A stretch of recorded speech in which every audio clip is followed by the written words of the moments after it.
ဒီတစ်ခါတော့မီလီမီမီကမီလီနဲ့အတူတူမြန်မာစာပုံပြင်လေးပြပြမယ်အဲ့ဒီအကြောင်းအရာကတော့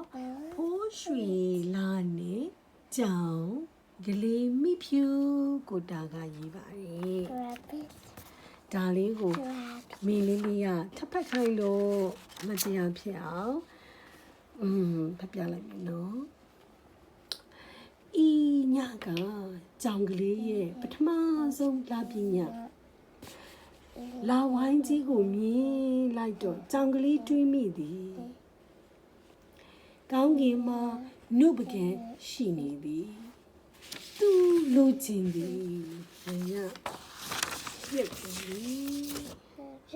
ဘာဖြစ်လို့လဲဆိုတော့ကြားလာရင်23တောင်ရှိရဲ့ဆောင်းလေးနော်ထို့ကြောင့်မျက်စိစုံမိတ်လေပင်ကိုစက်ပါဇက်ဟာကရှာနေရက်လိုက်ပါသည်တို့ဘီမီတနာစရာကြောင်ကလေးမှာပိုးကောင်တကောင်သာရှာနေရက်မိသည်အိုးဘယ်လိုလုပ်ကြမလဲဘယ်လိုလုပ်ကြမလဲဒါပေမဲ့ကောင်းကင်ထမ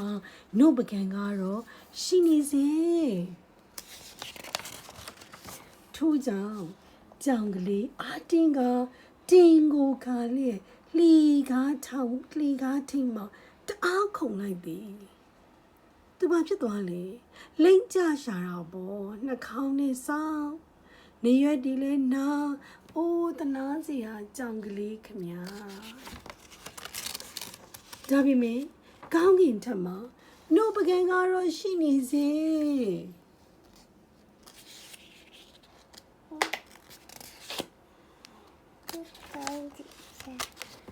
ဘာရမလဲကွာကြောင်ကလေးလိုက်ဖမ်းတာလူသွားလမ်းတစ်လျှောက်ပန်းချံကိုဖြတ်လေကွင်းကိုကျော်ရေကန်နှပီးထိသူ့ပေမဲ့နှုတ်ပကံနားကိုကရောက်ကိုမရောက်နိုင်ပါတနာစရာကြောင်ကလေးခင်ဗျာသူသွားတာယခုထိလဲကောင်းကင်ပေါ်မှာနှုတ်ပကံရှိနေသေးပါကြောင်ကလေးဟာ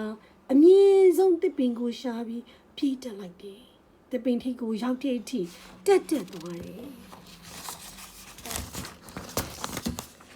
နှုတ်ပကံရှိရာကိုကြောင်ကလေးမရောက်နိုင်ဖြစ်နေပါတယ်ဒါနဲ့ကြောင်ကလေးဟာကြောက်လာပါတယ်အိုးတနာစရာကြောင်ကလေးပါလားနော်သူဘာလုပ်ရင်ကောင်းမလဲသူစဉ်းစားရပြီတဖြည်းဖြည်းနဲ့ဘလို့မှသူ့ရဲ့နှုတ်ပကံကြီးကိုတက်ခမ်းလို့မရဘူးရုတ်တရက်ကြောင်ကလေးဟာနောက်ထပ်နှုတ်ပကံကိုရေကန်ထဲမှာတွေ့လိုက်တယ်အိုးပူတော်မှကြီးနေပါသေးတယ်ကာယာလိုက်တဲ့ညပါလားကြောင်ကလေးဟာတစ်ပင်မောကတဟုန်တို့ပြေးစင်းနေမြက်တော်တွေကိုဖြတ်ပြေးတယ်ရေကန်ဆက်ကိုပြေးသွားတယ်အားနဲ့မန်နဲ့ရေကန်တွေကိုခုံချလိုက်တယ်အိုးတနာစရာကြောင်ကလေးပါနော်ရေတွေကလည်းစိုးဝဲလဲနေမော်လေးမော်စာနေပြီကြည့်ပါဦးကြောင်ကလေးရဲ့ပုံလေးကိုကြောင်ကလေးကြောက်နေပြီဒါနည်းပဲကြောင်ကလေးဟာအိမ်ကိုပြန်သွားပါလေ